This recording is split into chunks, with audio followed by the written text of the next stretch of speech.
سورہ قاف. سورہ قاف کا تعارف. مقام نزول. سورہ قاف مکہ مکرمہ میں نازل ہوئی ہے. رکوع اور آیات کی تعداد. اس سورت میں 3 رکوع اور 45 آیتیں ہیں. قاف نام رکھنے کی وجہ. قاف حروف مقطعات میں سے ایک حرف ہے اور اس سورت کی پہلی آیت میں یہ حرف موجود ہے. اس مناسبت سے اسے سورہ قاف کہتے ہیں. سورہ قاف سے متعلق احادیث. نمبر 1، حضرت عمر بن خطاب رضی اللہ تعالیٰ عنہ نے حضرت ابو واقد لیثی رضی اللہ تعالیٰ عنہ سے پوچھا، نبی کریم علیہ الصلوۃ والسلام عیدین کی نماز میں کیا پڑھا کرتے تھے؟ آپ نے عرض کی، حضور پرنور علیہ الصلوۃ والسلام عید کی نماز میں قاف والقرآن المجید اور اقتربت الساعۃ وانشق القمر پڑھا کرتے تھے. نمبر 2، حضرت ام حشام بنت حارثہ رضی اللہ تعالی عنہا فرماتی ہیں، میں نے قاف والقرآن المجید نبی کریم علیہ الصلوۃ والسلام کی زبان اقدس سے سن کر ہی یاد کیا ہے. آپ علیہ الصلوۃ والسلام ہر جمعہ کے دن منبر پر خطبہ دیتے ہوئے یہ سورت پڑھا کرتے تھے. سورہ قاف کے مضامین. اس سورت کا مرکزی مضمون یہ ہے کہ اس میں مرنے کے بعد دوبارہ زندہ کیے جانے کا ثبوت پیش کیا گیا اور اسلام کے اس بنیادی عقیدے کا انکار کرنے والوں کا رد کیا گیا ہے، اور اس سورت میں یہ چیزیں بیان کی گئی ہیں. نمبر 1، اس سورت کی ابتدا میں آسمانوں کی ستونوں کے بغیر تخلیق، ان میں ستاروں کو سجائے جانے، آسمانوں میں شگاف نہ ہونے، زمین کو پانی پر پھیلانے، اس میں بڑے بڑے پہاڑوں کو نصب کرنے، خوبصورت پودے اگانے، آسمانوں کی طرف سے بارش کا پانی نازل کر کے زمین میں درخت اور اناج اگانے اور ان کے فوائد بیان کر کے مردوں کو زندہ کرنے پر اللہ تعالیٰ کے قادر ہونے کے دلائل بیان کیے گئے ہیں. نمبر 2، سابقہ امتوں جیسے حضرت نوح علیہ السلام کی قوم، اصحاب رس، ثمود، عاد، فرعون، حضرت لوط علیہ الصلوۃ والسلام کی قوم، اصحاب ایکا، حضرت شعیب علیہ الصلوۃ والسلام کی قوم اور قوم تبا کے بارے میں بتایا گیا کہ جب انہوں نے اللہ تعالیٰ کے رسولوں کو جھٹلایا تو ان پر اللہ تعالیٰ کا عذاب نازل ہوا. لہذا کفار مکہ کو بھی ڈر جانا چاہیے کہ ان جیسے عمل کر کے کہیں یہ بھی اللہ تعالیٰ کے عذاب میں مبتلا نہ ہو جائیں. نمبر 3، یہ بتایا گیا کہ ہر انسان کے دائیں بائیں ایک ایک فرشتہ بیٹھا ہوا ہے جو کہ انسان کا ہر قول اور عمل لکھ رہے ہیں.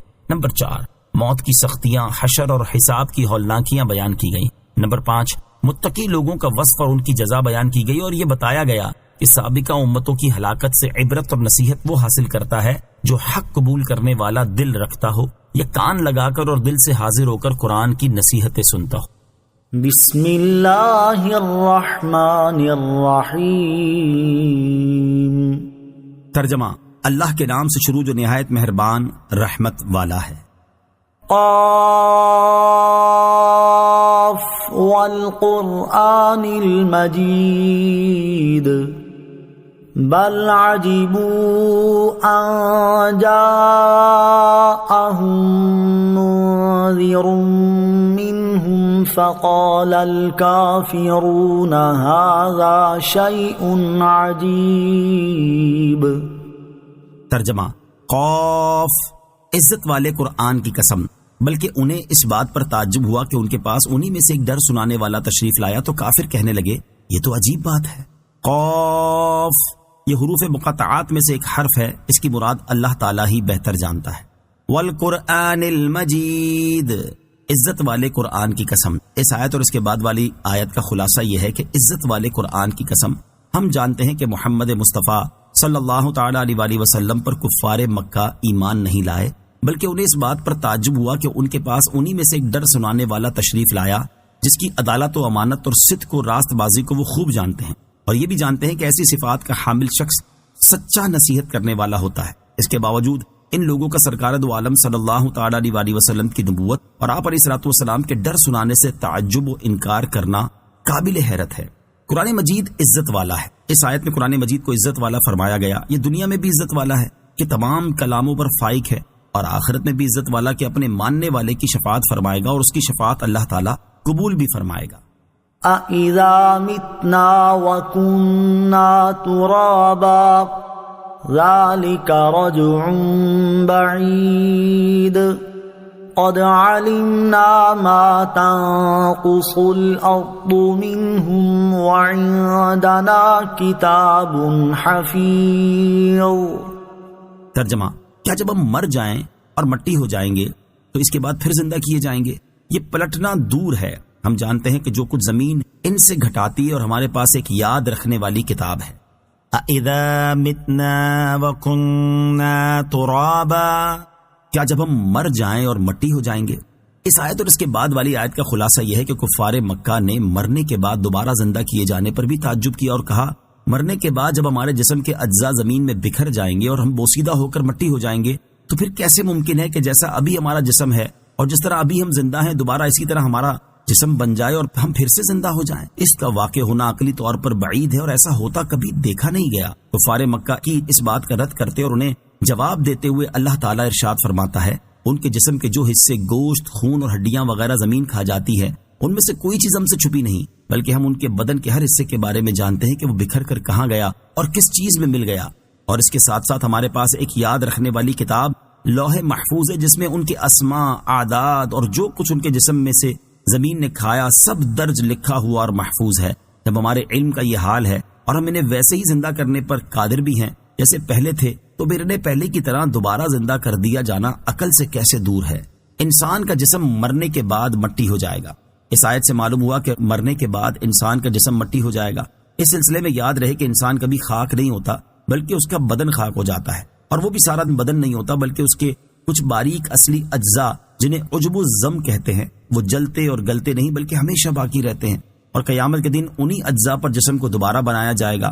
جیسا کہ حضرت ابو ہریرہ رضی اللہ تعالیٰ عنہ سے روایت ہے، رسول کریم صلی اللہ تعالیٰ علیہ وسلم نے ارشاد فرمایا انسان کے جسم میں ایک ایسی ہڈی ہے جسے مٹی کبھی نہیں کھا سکے گی، اور قیامت کے دن اسی پر بدن کی ترکیب کی جائے گی. صحابہ کرام علیہم رضوان نے عرض کیا رسول اللہ صلی اللہ تعالیٰ علیہ وسلم وہ ہڈی کون سی ہے؟ ارشاد فرمایا عجب الزم. اعلیٰ حضرت امام احمد رضا خان رحمۃ اللہ تعالی فرماتے ہیں انسان کبھی خاک نہیں ہوتا، بدن خاک ہو جاتا ہے، اور وہ بھی کل نہیں، کچھ اجزائے اصلیہ دقیقہ جن کو عجب الزم کہتے ہیں نہ جلتے ہیں نہ گلتے ہیں، ہمیشہ باقی رہتے ہیں، انہی پر روز قیامت ترکیب جسم ہوگی. انبیاء، شہداء اور اولیاء اپنے اجسام اور کفنوں کے ساتھ زندہ ہیں. یاد رہے کہ بعض عام مومنین اور دیگر انتقال کر جانے والوں کے اجسام قبر میں اگرچہ سلامت نہیں رہتے، البتہ انبیاء کرام علیہ الصلوۃ والسلام، شہداء اور اولیاء عظام رحمۃ اللہ تعالی علیہم کے مبارک جسم قبروں میں سلامت رہتے ہیں. چنانچہ اعلیٰ حضرت امام احمد رضا خان رحمۃ اللہ تعالی فرماتے ہیں اہل سنت کے نزدیک انبیاء و شہداء علیہم التحیۃ والثناء اپنے ابدان شریفہ سے زندہ ہیں، بلکہ انبیاء علیہ الصلوۃ والسلام کے ابدان لطیفہ زمین پر حرام کیے گئے ہیں کہ وہ ان کو کھائے. اسی طرح شہداء و اولیاء علیہم الرحمہ والثناء کے ابدان و کفن بھی قبور میں صحیح و سلامت رہتے ہیں، وہ حضرات روزی رزق دیے جاتے ہیں. علامہ سبکی شفاء السقام میں لکھتے ہیں شہداء کی زندگی بہت اعلیٰ ہے، زندگی اور رزق کی یہ قسم ان لوگوں کو حاصل نہیں ہوتی جو ان کے ہم مرتبہ نہیں، اور انبیاء کی زندگی سب سے اعلیٰ ہے اس لیے کہ وہ جسم و روح دونوں کے ساتھ ہے جیسی کہ دنیا میں تھی اور ہمیشہ رہے گی. اور قاضی ثناء اللہ صاحب پانی پتی تذکرۃ الموتیٰ میں لکھتے ہیں اولیاء اللہ کا فرمان ہے کہ ہماری روحیں ہمارے جسم ہیں، یعنی ان کی ارواح جسموں کا کام دیا کرتی ہیں، اور کبھی اجسام انتہائی لطافت کی وجہ سے ارواح کی طرح ظاہر ہوتے ہیں. کہتے ہیں کہ رسول اللہ صلی اللہ علیہ وسلم کا سایہ نہ تھا، ان کی ارواح زمین، آسمان اور جنت میں جہاں بھی چاہیں آتی جاتی ہیں، اس لیے قبروں کی مٹی ان کے جسموں کو نہیں کھاتی ہے بلکہ کفن بھی سلامت رہتا ہے. ابن ابی دنیا نے مالک سے روایت کی ہے کہ مومنین کی ارواح جہاں جاتی ہیں سیر کرتی ہیں. مومنین سے مراد کاملین ہیں. حق تعالیٰ ان کے جسموں کو روحوں کی قوت عطا فرماتا ہے تو وہ قبروں میں نماز ادا کرتے اور ذکر کرتے ہیں اور قرآن کریم پڑھتے ہیں. اور شیخ الہند محدث دہلوی رحمۃ اللہ تعالی شرح مشکات میں فرماتے ہیں اللہ تعالیٰ کے اولیاء اس دار فانی سے دار بقا کی طرف کوچ کر گئے ہیں اور اپنے پروردگار کے پاس زندہ ہیں. انہیں رزق دیا جاتا ہے تو خوشحال ہیں اور لوگوں کو اس کا شعور نہیں. اور علامہ علی قاری شرح مشکات میں لکھتے ہیں اولیاء اللہ کی دونوں حالتوں حیات و ممات میں اصلاً فرق نہیں، اسی لیے کہا گیا ہے کہ وہ مرتے نہیں بلکہ ایک گھر سے دوسرے گھر میں تشریف لے جاتے ہیں. انتقال کے بعد اولیاء کرام کی زندگی کے 5 واقعات.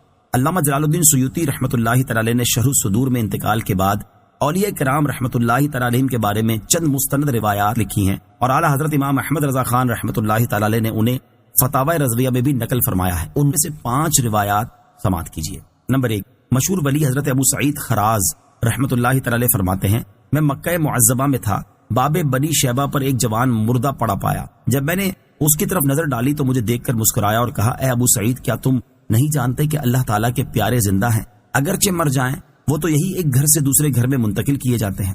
نمبر 2، حضرت سیدی ابو علی رحمۃ اللہ تعالی فرماتے ہیں میں نے ایک فقیر کو قبر میں اتارا، جب کفن کھولا تو ان کا سر خاک پر رکھ دیا. کہ اللہ تعالیٰ ان کی غربت پر رحم کرے۔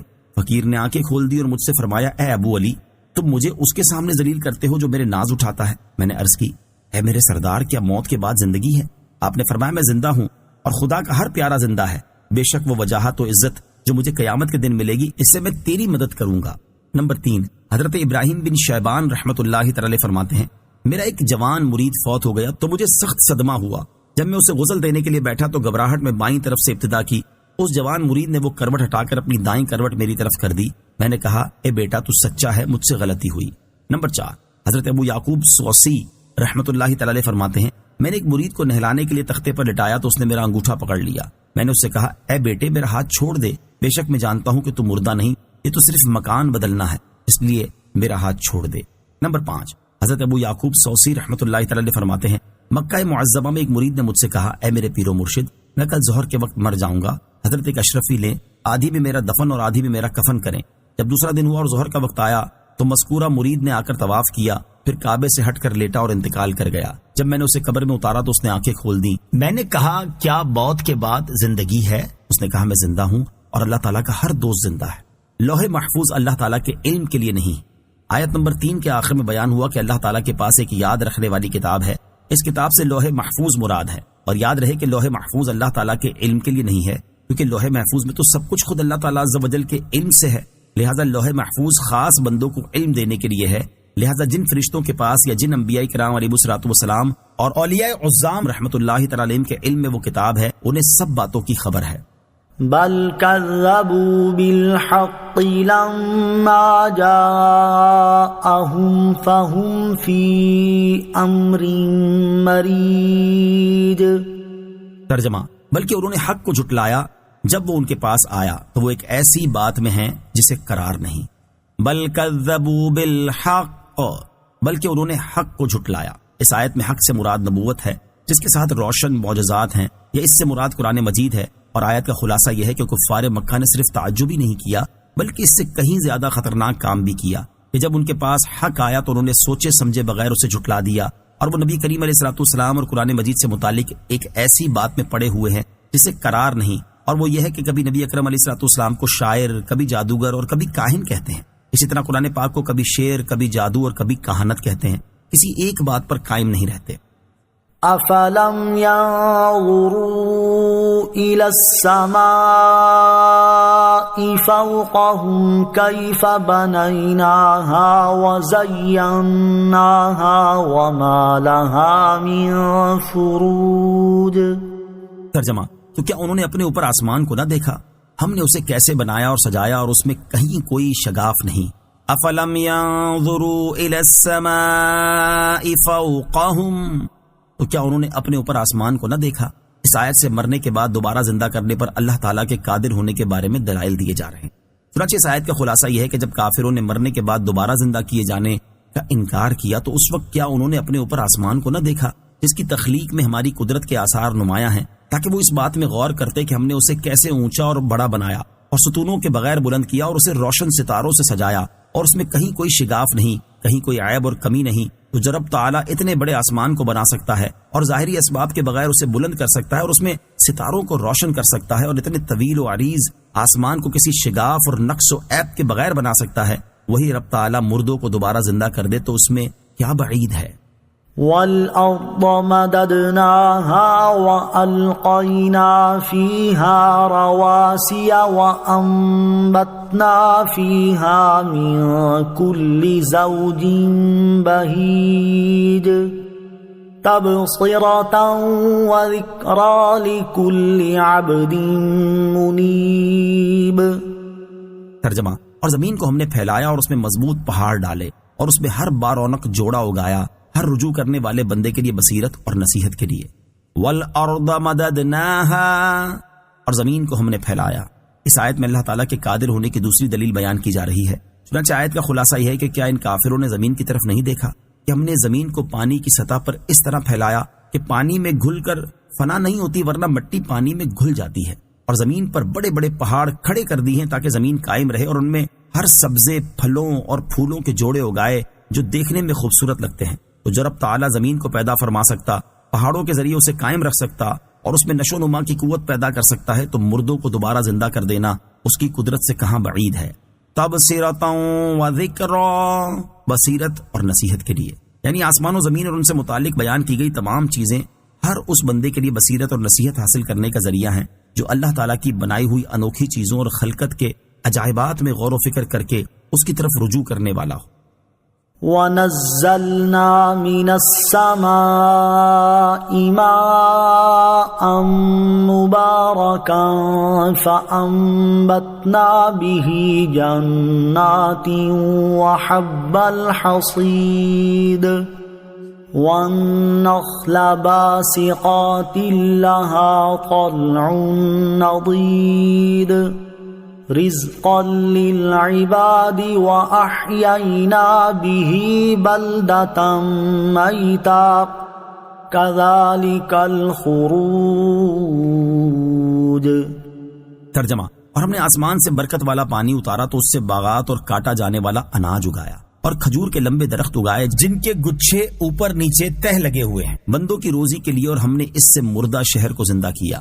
یوں ہی قبروں سے تمہارا نکلنا ہوگا. وَنَزَّلْنَا مِنَ السَّمَاءِ مَاءً مُبَارَكًا، اور ہم نے آسمان سے برکت والا پانی اتارا. یہاں سے اللہ تعالیٰ کی قدرت کی تیسری دلیل بیان کی جا رہی ہے. چنانچہ اس آیت اور اس کے بعد والی 2 آیات کا خلاصہ یہ ہے کہ ہم نے آسمان سے بارش کا پانی اتارا جس سے ہر چیز کی زندگی بھی ہے اور بہت خیر و برکت بھی.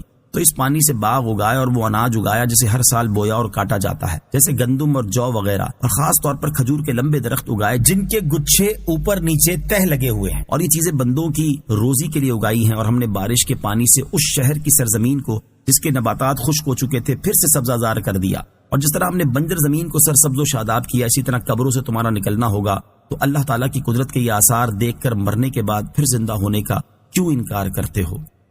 كذبت قبلهم قوم نوح وأصحاب الرس وثمود وعاد وفرعون وإخوان لوط وأصحاب الأيكة وقوم تبع كل كذب الرسل فحق وعيد. ترجمہ، ان کفار مکہ سے پہلے نوح کی قوم اور رس نامی کنویں والوں نے اور سمود نے جھٹلایا، اور عاد اور فرعون نے اور لوط کے ہم قوم لوگوں نے اور جنگل والوں اور تبع کی قوم نے، ان سب نے رسولوں کو جھٹلایا تو میرے عذاب کا وعدہ ثابت ہو گیا. کذبت قبلہم قوم نوح، ان سے پہلے نوح کی قوم نے جھٹلایا. یہاں سے ان سابقہ قوموں کا حال اور انجام بیان کیا جا رہا ہے جنہوں نے اپنے رسولوں علیہ الصلوۃ والسلام کو جھٹلایا تاکہ ان کے حال اور وبال سے کفار مکہ نصیحت حاصل کرے، اور اس کے ساتھ ساتھ انہیں سابقہ قوموں کی ہلاکت اور عذاب سے ڈرایا بھی گیا ہے. چنانچہ اس آیت اور اس کے بعد والی 2 آیات کا خلاصہ یہ ہے کہ ان کفار مکہ سے پہلے حضرت نوح علیہ الصلوۃ والسلام کی قوم اور رس والوں اور حضرت صالح علیہ الصلوۃ والسلام کی قوم سمود نے اپنے رسولوں علیہ الصلوۃ والسلام کو جھٹلایا. اسی طرح حضرت ہود علیہ الصلوۃ والسلام کی قوم عاد اور فرعون نے، حضرت لوط علیہ الصلوۃ والسلام کی ہم قوم لوگوں نے، اور حضرت شعیب علیہ الصلوۃ والسلام کی قوم کے جنگل والوں اور تبع نامی بادشاہ کی قوم نے، ان سب نے اپنے رسولوں علیہ الصلوۃ والسلام کو جھٹلایا تو ان پر میرے عذاب کا وعدہ ثابت ہو گیا. لہٰذا اے اہل مکہ، تم بھی سابقہ قوموں جیسے عذاب سے ڈرو اور میرے حبیب علیہ الصلوۃ والسلام کو نہ جھٹلاؤ. اس میں حضور اقدس صلی اللہ تعالی علیہ وسلم کے لیے تسلی بھی ہے کہ اے پیارے حبیب صلی اللہ تعالی علیہ وسلم، آپ کفار مکہ کے جھٹلانے سے غمزدہ نہ ہوں، کیونکہ آپ سے پہلے تشریف لانے والے رسولوں علیہ الصلوۃ والسلام کے ساتھ بھی ان کی قوم کے لوگ اسی طرح کیا کرتے تھے. لہذا جس طرح انہوں نے صبر کیا اسی طرح آپ بھی صبر فرمائیں. نیز ہم ہمیشہ رسولوں علیہ الصلوۃ والسلام کی مدد فرماتے اور ان کے دشمنوں پر عذاب کرتے رہے ہیں، تو آپ کی بھی مدد فرمائیں گے اور آپ کے دشمنوں کو بھی عذاب میں مبتلا کریں گے. نوٹ یاد رہے کہ یہاں آیات میں جتنی قوموں کا ذکر ہوا ان سب کے تذکرے سورہ حجر، سورہ فرقان اور سورہ دخان وغیرہ میں گزر چکے ہیں. افعینا بالخلق الاول بل هم فی لبس من خلق جدید. ترجمہ، تو کیا ہم پہلی بار بنانے کی وجہ سے تھک گئے، بلکہ وہ نئی پیدائش کے متعلق شبے میں ہیں. افعینا بالخلق الاول، تو کیا ہم پہلی بار بنانے کی وجہ سے تھک گئے.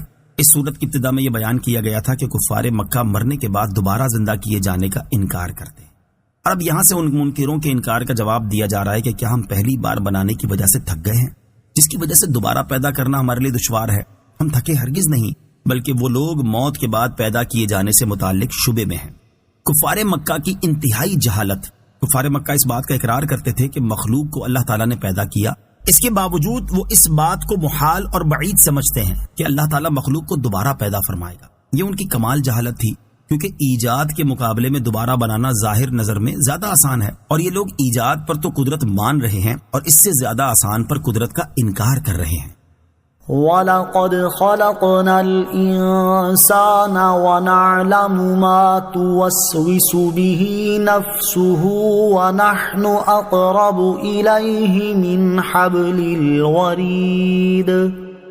ترجمہ، اور بے شک ہم نے آدمی کو پیدا کیا اور ہم جانتے ہیں جو وسوسہ اس کا نفس ڈالتا ہے، اور ہم دل کی رگ سے بھی زیادہ اس کے قریب ہیں۔ وَلَقَدْ خَلَقْنَا الْإِنسَانَ، اور بے شک ہم نے آدمی کو پیدا کیا۔ اس آیت میں اللہ تعالیٰ کی قدرت اور اس کے علم کا حال بیان کیا گیا ہے۔ چنانچہ اس آیت کا خلاصہ یہ ہے کہ ہم نے انسان کو پیدا کیا، اور یہ اللہ تعالیٰ کے قادر ہونے کی ایک اعلیٰ دلیل ہے، اور ہم اس وسوسے تک کو بھی جانتے ہیں جو اس کا نفس ڈالتا ہے، اور اس کے پوشیدہ احوال اور دلوں کے راز ہم سے چھپے ہوئے نہیں ہیں، اور ہم اپنے علم اور قدرت کے اعتبار سے انسان کے دل کی رگ سے بھی زیادہ اس کے قریب ہیں، اور بندے کے حال کو خود اس سے زیادہ جاننے والے ہیں۔ علامہ علی بن محمد خازن رحمت اللہ تعالی فرماتے ہیں، ورید وہ رگ ہے جس سے خون جاری ہو کر بدن کے ہر جزو میں پہنچتا ہے۔ یہ رگ گردن میں ہے، اور آیت کے معنی یہ ہے کہ انسان کے اجزاء ایک دوسرے سے پردے میں ہیں، مگر اللہ تعالیٰ سے کوئی چیز پردے میں نہیں۔ إِذْ يَتَلَقَّى الْمُتَلَقِّيَانِ عَنِ الْيَمِينِ وَعَنِ الشِّمَالِ قَعِيدٌ۔ ترجمہ، جب اس سے لینے والے دو فرشتے لیتے ہیں، ایک دائیں جانب اور دوسرا بائیں جانب بیٹھا ہوا ہے۔ اذ یتلقى المتلقیان، جب اس سے لینے والے دو فرشتے لیتے ہیں، یعنی ہم اس وقت بھی انسان کے دل کی رگ سے زیادہ اس کے قریب ہوتے ہیں جب انسان کا ہر عمل اور ہر بات لکھنے پر مامور دو فرشتے اس کا ہر قول اور فعل لکھ لیتے ہیں۔ ان میں سے ایک فرشتہ دائیں جانب نیکیاں لکھنے کے لیے اور دوسرا بائیں جانب برائیاں لکھنے کے لیے بیٹھا ہوا ہے۔ اس سے معلوم ہوا کہ اللہ تعالیٰ فرشتوں کے لکھنے سے بھی بے نیاز ہے، کیونکہ وہ سب سے زیادہ پوشیدہ چیز کو بھی جاننے والا ہے، اور نفس کے وسوسے تک اس سے چھپے نہیں ہیں۔ البتہ یاد رہے کہ فرشتوں کا لکھنا حکمت کے تقاضے کے مطابق ہے کہ قیامت کے دن ہر شخص کے اعمال نامے اس کے ہاتھ میں دے دیے جائیں۔ ما يلفظ من قول إلا لديه رقيب عتيد۔ ترجمہ، وہ زبان سے کوئی بات نہیں نکالتا مگر یہ کہ ایک محافظ فرشتہ اس کے پاس تیار بیٹھا ہوتا ہے۔ ما يلفظ من قول، جو بات وہ زبان سے نکالتا ہے، یعنی بندہ جو بات زبان سے نکالتا ہے اسے لکھنے کے لیے ایک محافظ فرشتہ اس کے پاس تیار ہوتا ہے، خواہ وہ بندہ کہیں بھی ہو۔ یہاں اعمال لکھنے والے فرشتوں سے متعلق تین اہم باتیں، یہاں اعمال لکھنے والے فرشتوں سے متعلق تین باتیں سماعت کیجیے۔ نمبر 1، قضائے حاجت اور جمع کے وقت فرشتے آدمی کے پاس سے ہٹ جاتے ہیں۔ نمبر 2، ان دونوں حالتوں میں آدمی کو بات کرنا جائز نہیں تاکہ اسے لکھنے کے لیے فرشتوں کو اس حالت میں اس سے قریب ہونے کی تکلیف نہ ہو۔ نمبر 3، یہ فرشتے آدمی کی ہر بات حتیٰ کہ بیماری کی حالت میں کراہنا تک لکھتے ہیں، اور یہ بھی کہا گیا ہے کہ صرف وہی چیزیں لکھتے ہیں جن میں اجر و ثواب یا گرفت و عذاب ہو۔ وَجَاءَتْ سَكْرَةُ الْمَوْتِ بِالْحَقِّ ذَلِكَ مَا كُنْتَ مِنْهُ تَحِيدُ۔ ترجمہ، اور موت کی سختی حق کے ساتھ آ گئی، یہ وہ ہے جس سے تو بھاگتا تھا۔ وجاءت سکرۃ الموت بالحق، اور موت کی سختی حق کے ساتھ آ گئی۔ اس سے پہلی آیات میں مرنے کے بعد دوبارہ زندہ کیے جانے کے منکروں کا رد فرمایا گیا، اور اللہ تعالیٰ نے اپنی قدرت اور علم کا حال بیان فرما کر ان کے خلاف دلائل قائم فرمائے، اور اب یہاں سے انہیں بتایا جاتا ہے کہ وہ جس چیز کا انکار کرتے ہیں وہ عنقریب ان کی موت اور قیامت کے وقت پیش آنے والی ہے۔ چنانچہ ارشاد ہوتا ہے کہ موت کی سختی حق کے ساتھ آ گئی، جس کی شدت انسان پر غشی طاری کر دیتی اور اس کی عقل پر غالب آ جاتی ہے، اور سکرات کی حالت میں مرنے والے سے کہا جاتا ہے کہ یہ وہ موت ہے جس سے تو بھاگتا تھا۔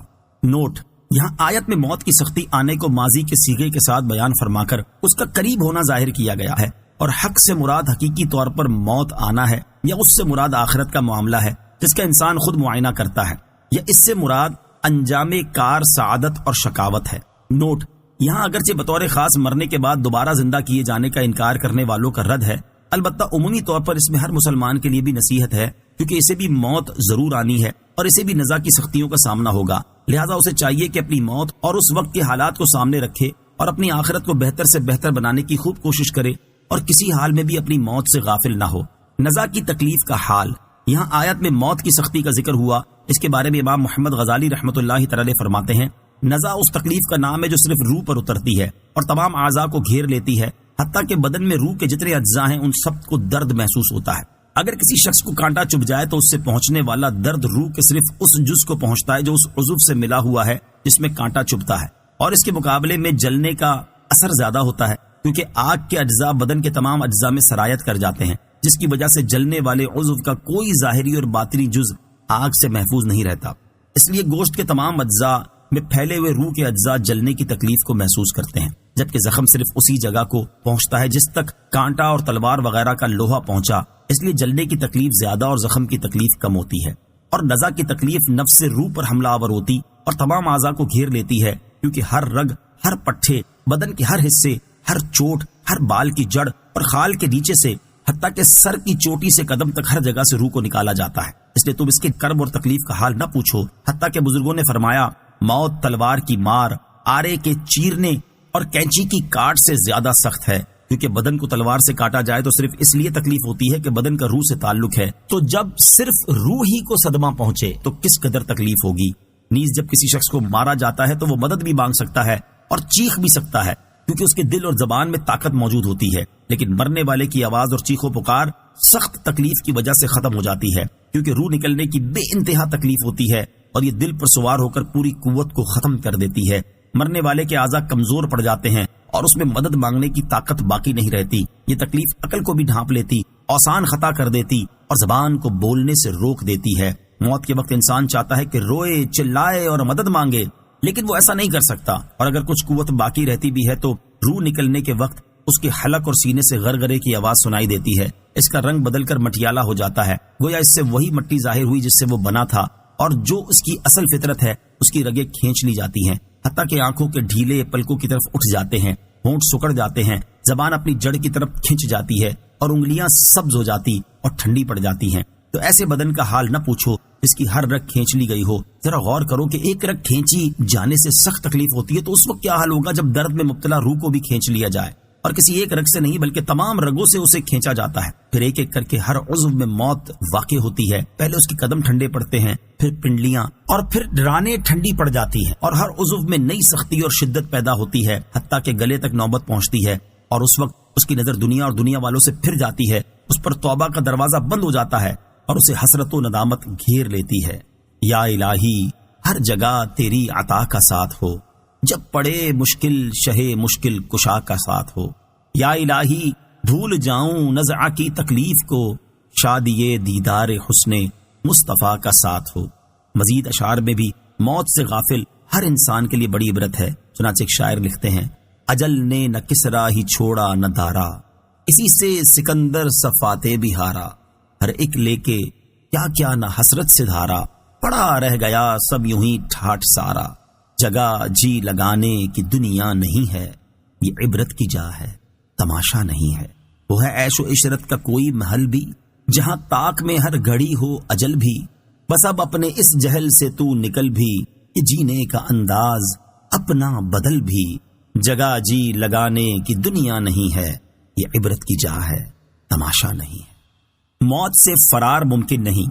زیر تفسیر آیت کے آخری حصے سے معلوم ہوا کہ موت سے فرار ممکن نہیں، بلکہ یہ بہر صورت آ کر ہی رہے گی۔ موت کے بارے میں ایک اور مقام پر اللہ تعالیٰ ارشاد فرماتا ہے، نحن قدرنا بینکم الموت، ترجمہ، ہم نے تم میں موت مقرر کر دی، اور ارشاد فرماتا ہے، کل نفس ذائقۃ الموت ثم الینا ترجعون، ترجمہ، ہر جان کو موت کا مزہ چکھنا ہے، پھر ہماری ہی طرف تم پھیرے جاؤ گے، اور ارشاد فرماتا ہے، اینما تکونوا یدرککم الموت ولو کنتم فی بروج مشیدہ، ترجمہ، تم جہاں کہیں بھی ہو موت تمہیں ضرور پکڑ لے گی اگرچہ تم مضبوط قلعوں میں ہو، اور ارشاد فرماتا ہے، وَهُوَ الْقَاهِرُ فَوْقَ عِبَادِهِ وَيُرْسِلُ عَلَيْكُمْ حَفَظَةً حَتَّى إِذَا جَاءَ أَحَدَكُمُ الْمَوْتُ تَوَفَّتْهُ رُسُلُنَا وَهُمْ لَا يُفَرِّطُونَ،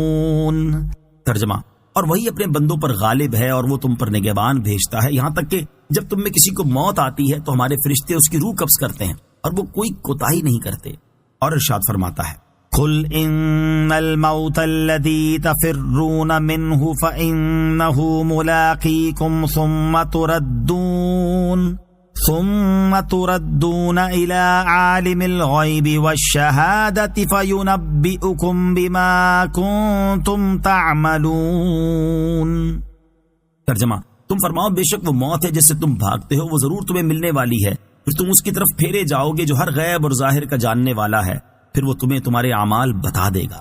جب اللہ تعالیٰ نے ہم میں موت مقرر کر دی اور ہر جان نے موت کا ذائقہ ضرور چکھنا ہے، اور بندہ چاہے مضبوط ترین مکانات میں چلا جائے وہاں بھی موت اسے ضرور پکڑ لے گی، اور اللہ تعالیٰ کے فرشتے روح قبض کرنے میں کوئی کوتاہی نہیں کرتے، تو پھر موت سے غافل رہنا، نزا کی حالت میں طاری ہونے والی سختیوں کی فکر نہ کرنا اور موت کے بعد برزخ اور حشر کی زندگی کے لیے کوئی تیاری نہ کرنا انتہائی نادانی ہے۔ اے انسان، یاد رکھ ہر آن آخر موت ہے، بن تو مت انجان آخر موت ہے، ملک فانی میں فنا ہر شے کو ہے، سن لگا کر کان آخر موت ہے۔ بارہا علمی تجھے سمجھا چکے، مان یا مت مان آخر موت ہے۔ وَنُفِخَ فِي الصُّورِ ذَلِكَ يَوْمُ الْوَعِيدِ وَجَاءَتْ كُلُّ نَفْسٍ مَعَهَا سَائِقٌ وَشَهِيدٌ لَقَدْ كُنْتَ فِي غَفْلَةٍ مِّنْ هَذَا فَكَشَفْنَا عَنْكَ غِطَاءَكَ فَبَصَرُكَ الْيَوْمَ حَدِيدٌ۔ ترجمہ، اور سور میں پھونک ماری جائے گی، یہ عذاب کی وعید کا دن ہے، اور ہر جان یوں حاضر ہوگی کہ اس کے ساتھ ایک ہانکنے والا اور ایک گواہ ہوگا۔ بے شک تو اس سے غفلت میں تھا تو ہم نے تجھ سے تیرا پردہ اٹھا دیا، تو آج تیری نگاہ تیز ہے۔ وَنُفِخَ فِي الصُّورِ، اور سور میں پھونک ماری جائے گی۔ موت کا ذکر کرنے کے بعد اب یہاں سے قیامت واقع ہونے کا ذکر کیا جا رہا ہے۔ چنانچہ آیت کا خلاصہ یہ ہے کہ قیامت کے دن دوسری بار سور میں پھونک ماری جائے گی تاکہ مر جانے والے دوبارہ زندہ ہو جائیں، اور اس وقت فرمایا جائے گا یہ وہ دن ہے جس میں کافروں کو عذاب دینے کا اللہ تعالیٰ نے ان سے وعدہ فرمایا تھا۔ وَجَاءَتْ كُلُّ نَفْسٍ، اور ہر جان حاضر ہوگی۔ یہاں سے قیامت کے ہولناک واقعات اور حالات بیان کیے جا رہے ہیں۔ چنانچہ اس آیت کا خلاصہ یہ ہے کہ قیامت کے دن ہر جان یوں حاضر ہوگی کہ اس کے ساتھ ایک فرشتہ چلانے والا ہوگا جو اسے میدان محشر کی طرف ہانکے گا، اور ایک گواہ ہوگا جو اس کے عملوں کی گواہی دے گا۔ یہاں آیت میں ہانکنے والے اور گواہ سے مراد کون ہے؟ اس کے بارے میں حضرت عبداللہ ابن عباس رضی اللہ تعالیٰ عنہما فرماتے ہیں ہانکنے والا فرشتہ ہوگا اور گواہ خود اس کا اپنا نفس ہوگا۔ امام ضحاک کا قول ہے کہ ہانکنے والا فرشتہ ہے اور گواہ اپنے بدن کے اعضاء، ہاتھ، پاؤں وغیرہ ہوں گے۔ حضرت عثمان غنی رضی اللہ تعالیٰ عنہ نے برسر ممبر فرمایا کہ ہانکنے والا بھی فرشتہ ہے اور گواہ بھی فرشتہ ہے۔ لَقَدْ كُنْتَ فِي غَفْلَةٍ مِّنْ هَذَا، بے شک تو اس سے غفلت میں تھا، یعنی قیامت کے دن کافر سے کہا جائے گا بے شک تو دنیا میں اس قیامت کا منکر تھا، تو آج ہم نے تجھ سے وہ پردہ اٹھا دیا جو تیرے دل، کانوں اور آنکھوں پر پڑا ہوا تھا، اور اس کی وجہ سے آج تیری نگاہ تیز ہے کہ تو ان چیزوں کو دیکھ رہا ہے جن کا دنیا میں انکار کرتا تھا۔ وقال قرینہ ھذا ما لدی عتید القیا فی جہنم کل کفار عنید مناع للخیر معتد مریب الذي جعل مع الله إلها آخر فألقياه في العذاب الشديد۔ ترجمہ، اور اس کا ساتھی فرشتہ کہے گا یہ ہے جو میرے پاس تیار موجود ہے، حکم ہوگا تم دونوں ہر بڑے ناشکرے ہٹ دھرم کو جہنم میں ڈال دو، جو بھلائی سے بہت روکنے والا، حد سے بڑھنے والا، شک کرنے والا ہے، جس نے اللہ کے ساتھ کوئی اور معبود ٹھہرایا، تم دونوں اسے سخت عذاب میں ڈال دو۔ وقال قرینہ، اور اس کا ساتھی فرشتہ کہے گا۔ اس آیت اور اس کے بعد والی 3 آیات کا خلاصہ یہ ہے کہ کافر کا ساتھی فرشتہ جو اس کے اعمال لکھنے والا اور اس پر گواہی دینے والا ہے کہے گا یہ اس کا اعمال نامہ ہے جو میرے پاس تیار موجود ہے۔ اس اعمال نامے کے مطابق اللہ تعالیٰ 2 فرشتوں کو حکم فرمائے گا تم دونوں ہر اس شخص کو جہنم میں ڈال دو جو بڑا ناشکرا، ہٹ دھرم، بھلائی سے بہت روکنے والا، حد سے بڑھنے والا اور دین میں شک کرنے والا ہے، اور جس نے اللہ تعالیٰ کے ساتھ کوئی اور معبود ٹھہرایا تو تم دونوں اسے سخت عذاب میں ڈال دو۔ قال قرینہ ربنا ما اطغیتہ ولکن کان فی ضلال بعید قال لا تختصموا لدي وقد قدمت إليكم بالوعيد ما يبدل القول لدي وما أنا بظلام للعبيد.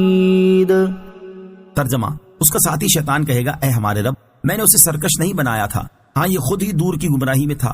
اللہ تعالیٰ فرمائے گا، میرے پاس نہ جھگڑو، میں پہلے ہی تمہاری طرف عذاب کی وعید بھیج چکا تھا، میرے ہاں بات بدلتی نہیں اور نہ میں بندوں پر ظلم کرنے والا ہوں. قال قرینہ، اس کے ساتھی شیطان نے کہا. اس آیت اور اس کے بعد والی 2 آیات کا خلاصہ یہ ہے کہ جب قیامت کے دن کافر کو جہنم میں ڈالنے کا حکم دیا جائے گا تو اس وقت وہ کہے گا، اے ہمارے رب، مجھے اس شیطان نے ورگلایا اور کبھی بھی راہ راست پر چلنے نہ دیا، اس لیے میں بے قصور ہوں. اس پر وہ شیطان جو دنیا میں اس پر مسلط تھا کہے گا، اے ہمارے رب، میں نے اسے کبھی بھی سرکشی پر مجبور نہیں کیا تھا، بلکہ میں تو اسے فقط مشورہ دیتا اور یہ اس پر عمل کرتا رہا اور گمراہی کی عمیق وادیوں میں جا گرا، لہٰذا میں اس سے بری ہوں. اس پر اللہ تعالیٰ ارشاد فرمائے گا، میرے پاس نہ جھگڑو، کیونکہ جزا کے مقام اور حساب کی جگہ میں جھگڑا کچھ نفع نہیں دے گا، اور میں نے پہلے ہی اپنی کتابوں میں اور اپنے رسولوں کی زبان سے یہ وعید بھیج دی تھی کہ جو سرکشی کرے گا اسے میں عذاب دوں گا، اور اس وعید کے بعد میں نے تمہارے لیے کوئی حجت باقی نہیں چھوڑی. اور یاد رکھو کہ میرے ہاں بات بدلتی نہیں، اس لیے تم یہ طمع نہ کرو کہ میں نے کافروں کو جہنم میں داخل کرنے کی جو وعید سنائی تھی اسے میں بدل دوں گا، اور نہ ہی میری یہ شان ہے کہ میں کسی کو جرم کے بغیر سزا دے کر اس پر ظلم کروں. ما يبدل القول لدي، میرے ہاں بات بدلتی نہیں. یاد رہے کہ دعا اور نیک کام سے اللہ تعالیٰ کے نزدیک تقدیر مبرم حقیقی نہیں بدلتی، بلکہ وہ تبدیلی ہمارے علم کے لحاظ سے ہوتی ہے. لہذا اس آیت میں اور حدیث میں کہ دعا سے قضا بدل جاتی ہے، تعرض نہیں. یوم نقول لجہنم هل امتلأت وتقول هل من مزید. ترجمہ: جس دن ہم جہنم سے فرمائیں گے کیا تو بھر گئی، وہ عرض کرے گی کیا کچھ اور زیادہ ہے. یوم نقول لجہنم، جس دن ہم جہنم سے فرمائیں گے، یعنی اے حبیب صلی اللہ تعالی علیہ وسلم، آپ اپنی قوم کے سامنے اس دن کا ذکر فرمائیں جس دن ہم جہنم سے فرمائیں گے کیا تو ان لوگوں سے بھر گئی جنہیں تجھ میں ڈالا گیا ہے. وہ بڑے ادب سے عرض کرے گی ابھی نہیں بھری، بلکہ مجھ میں اور بھی گنجائش ہے. آیت کے آخری حصے کے معنی یہ بھی ہو سکتے ہیں کہ اب مجھ میں گنجائش باقی نہیں بلکہ میں بھر چکی ہوں. نیز یاد رہے کہ اللہ تعالیٰ نے جہنم سے وعدہ فرمایا کہ اسے جنوں اور انسانوں سے بھر دے گا. اس وعدے کی تحقیق کے لیے جہنم سے یہ سوال فرمایا جائے گا. یہاں جہنم کے بھرنے سے متعلق ایک حدیث پاک سماعت کیجیے. چنانچہ حضرت انس رضی اللہ تعالی عنہ سے روایت ہے کہ رسول اللہ صلی اللہ تعالی علیہ وسلم نے ارشاد فرمایا، جہنم میں مسلسل جنوں اور انسانوں کو ڈالا جائے گا اور جہنم عرض کرے گی کیا کچھ اور ہیں، حتیٰ کہ رب العزت اس میں اپنی شان کے لائق اپنا قدم رکھ دے گا.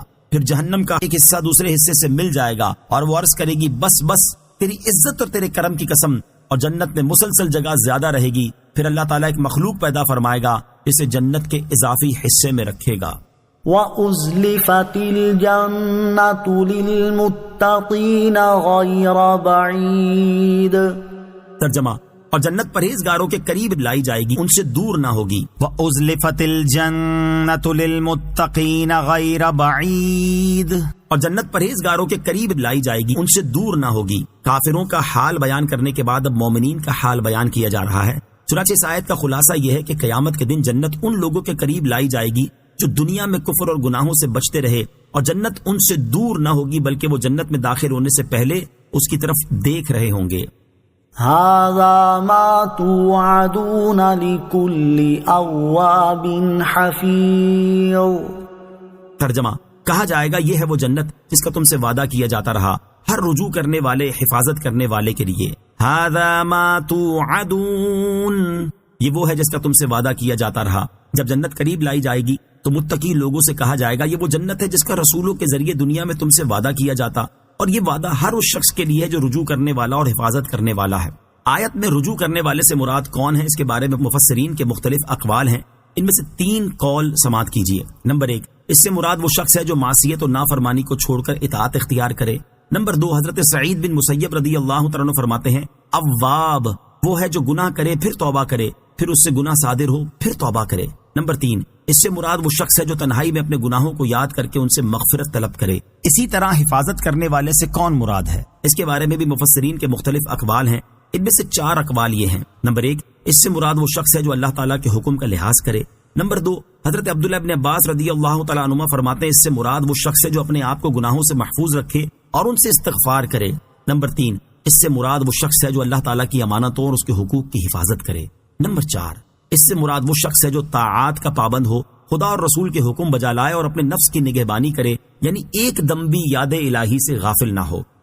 من خشی الرحمن بالغیب وجاء بقلب منیب ادخلوها بسلام ذلك یوم الخلود لهم ما يشاءون فيها ولدينا مزید۔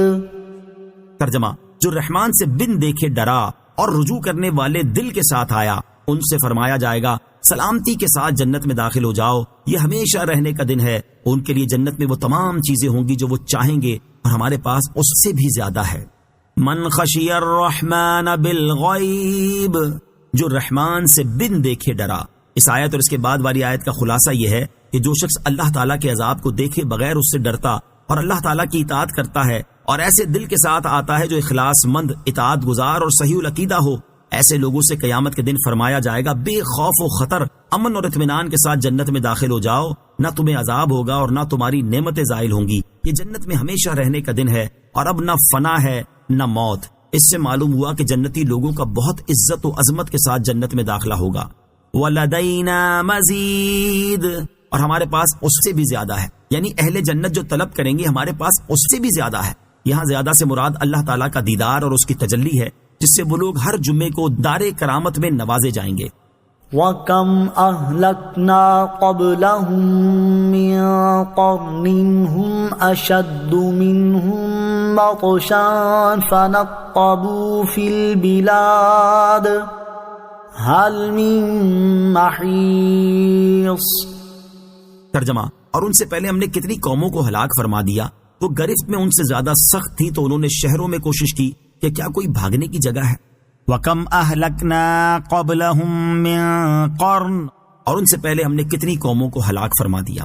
اس سے پہلی آیات میں جہنم کے دردناک عذاب سے ڈرایا گیا اور اب یہاں سے دنیا میں آنے والے عذاب سے کفار مکہ کو ڈرایا جا رہا ہے۔ چنانچہ اس آیت کا خلاصہ یہ ہے کہ اے حبیب صلی اللہ تعالیٰ علیہ وسلم، کفار مکہ سے پہلے اپنے رسولوں کو جھٹلانے والی کتنی قوموں کو ہم نے ہلاک فرما دیا۔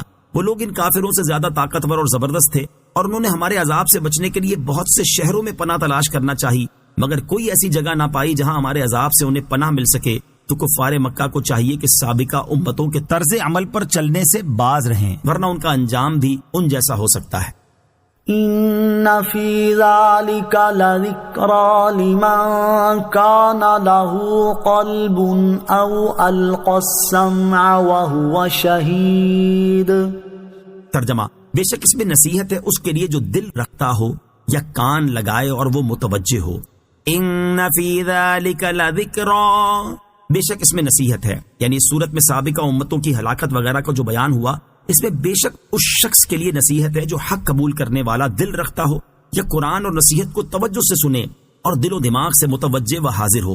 اس سے معلوم ہوا کہ واعظ و نصیحت اور عبرت سے وہی فائدہ اٹھا سکتا ہے جس کے پاس عبرت پکڑنے والا دل ہو، غور سے سننے والے کان ہوں اور وہ دل سے حاضر رہ کر واعظ و نصیحت سنے۔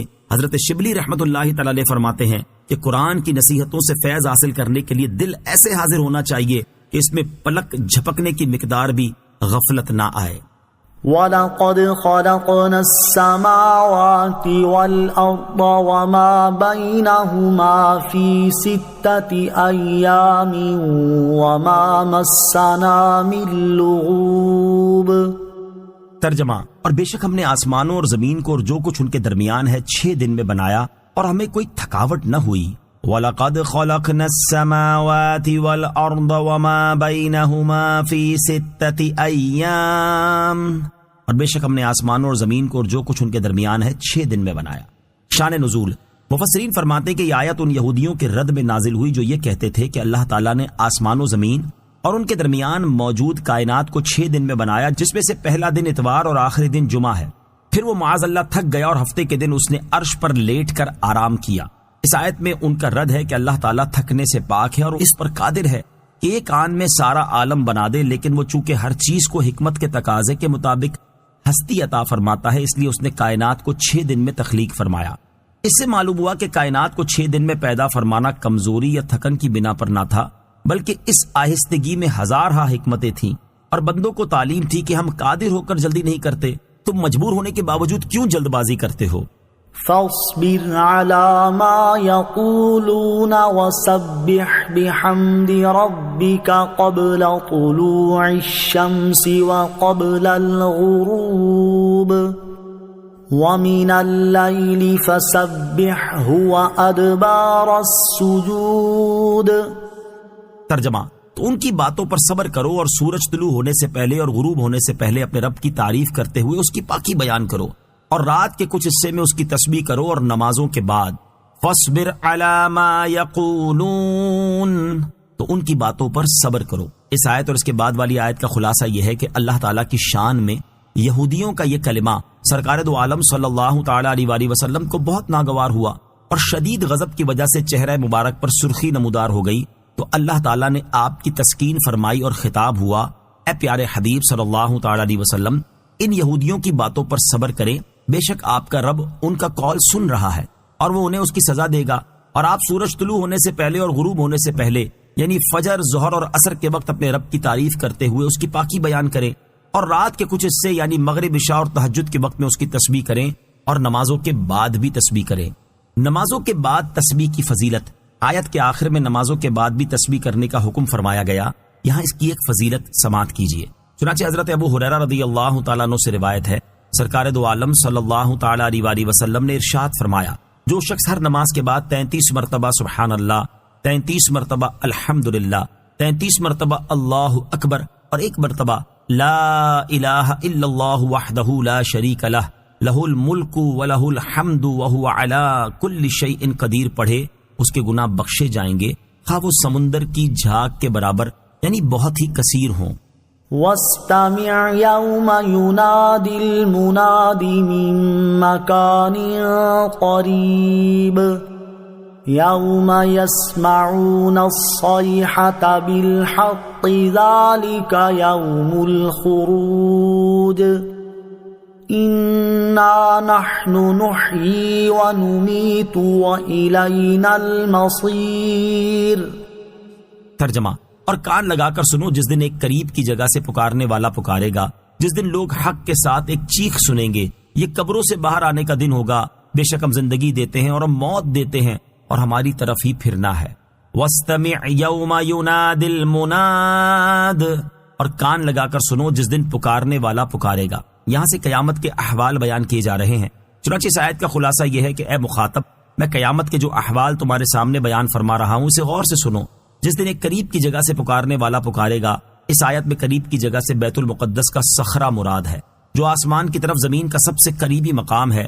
پکارنے والے سے مراد حضرت اسرافیل علیہ السلام ہے، اور آپ کی ندا یہ ہوگی، اے گلی ہوئی ہڈیوں، بکھرے ہوئے جوڑوں، ریزہ ریزہ شدہ گوشتوں، پراگندہ بالوں، اللہ تعالیٰ تمہیں فیصلے کے لیے جمع ہونے کا حکم دیتا ہے۔ یوم یسمعون الصیحۃ بالحق، جس دن لوگ حق کے ساتھ ایک چیخ سنیں گے، اس چیخ سے مراد دوسرا نفخہ ہے، اور جس دن سب لوگ یہ ندا اور چیخ سنیں گے وہ قبروں سے باہر آنے کا دن ہوگا۔ اِنَّا نَحْنُ نُحْيِي وَنُمِيتُ، بے شک ہم زندگی دیتے ہیں اور ہم موت دیتے ہیں۔ ارشاد فرمایا کہ بے شک ہم ہی دنیا میں زندگی اور موت دیتے ہیں، اور آخرت میں جزا سزا کے لیے سب لوگوں کو ہماری بارگاہ میں ہی حاضر ہونا ہے۔ یوم تشقق الارض عنہم سراعا ذلك حشر علینا یسیر۔ ترجمہ، جس دن زمین ان پر سے پھٹ جائے گی تو وہ جلدی کرتے ہوئے نکلیں گے، یہ حشر ہم پر آسان ہے۔ یوم تشقق الارض عنہم سراعا، جس دن زمین ان پر سے پھٹ جائے گی تو وہ جلدی کرتے ہوئے نکلیں گے، یعنی جب دوسرا سور پھونکا جائے گا تو قبر کی زمین پھٹ جائے گی اور مردے میدان محشر کی طرف دوڑتے جائیں گے۔ یہ قبروں سے زندہ ہو کر نکلنا حشر ہے، اور یہ ہمارے لیے بہت آسان ہے۔ قیامت کے دن سب سے پہلے کس سے زمین شک ہوگی؟ حضرت عبداللہ بن عمر رضی اللہ تعالیٰ عنہ سے روایت ہے کہ رسول اللہ صلی اللہ تعالی علیہ وآلہ وسلم نے ارشاد فرمایا، سب سے پہلا میں ہوں جس سے زمین شک ہوگی، پھر ابو بکر صدیق رضی اللہ تعالیٰ عنہ، اور پھر عمر فاروق رضی اللہ تعالیٰ عنہ، پھر میں اہل بقی کے پاس جاؤں گا اور انہیں میرے ساتھ اٹھایا جائے گا، پھر میں اہل مکہ کا انتظار کروں گا۔ نحن اعلم بما يقولون وما انت عليهم بجبار فذكر بالقرآن من يخاف وعید۔ ترجمہ: ہم خوب جان رہے ہیں جو وہ کہہ رہے ہیں اور تم ان پر جبر کرنے والے نہیں ہو، تو اس شخص کو قرآن سے نصیحت کرو جو میری دھمکی سے ڈرے۔ نحن اعلم بما یقولون، ہم خوب جان رہے ہیں جو وہ کہہ رہے ہیں، یعنی اے پیارے حبیب صلی اللہ تعالی علیہ وسلم، کفار قریش کا آپ کو جھٹلانا، قیامت کا انکار کرنا، ہماری قدرت میں تردد کرنا ہم سے چھپا ہوا نہیں ہے، اور ہم ان سب کو اس کی سزا دیں گے، اور آپ ان پر جبر کرنے والے نہیں کہ انہیں طاقت کے ذریعے اسلام میں داخل کر دے، بلکہ آپ کی ذمہ داری دعوت دینا اور سمجھا دینا ہے۔ لہٰذا آپ قرآن مجید کے ذریعے کافروں کو میرے عقاب سے، غافلوں کو میرے عذاب سے، اور اطاعت گزاروں کو میرے عتاب سے ڈرائیں۔ آمنت باللہ صدق اللہ العظیم۔